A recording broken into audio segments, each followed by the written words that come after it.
আমরা সেখানে যে দাবি নিয়ে আসছি সেটা হচ্ছে যে আমাদের তিনটা দাবি আছে।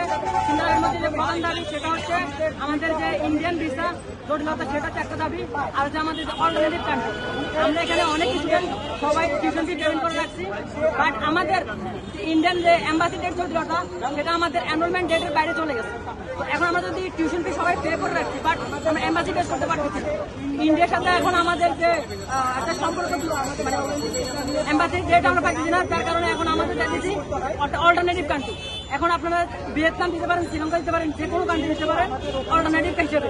আর বাংলাদেশ একটা আমাদের উন্নত দেশ থেকে, যেমন নেপাল, পাকিস্তান থেকে খুব উন্নত দেশ। তো ওই হিসাবে পাকিস্তানের এম্বাসি আছে, নেপালের এম্বাসি আছে, রোমানিয়ার এম্বাসি, বাট বাংলাদেশের এম্বাসি নেই।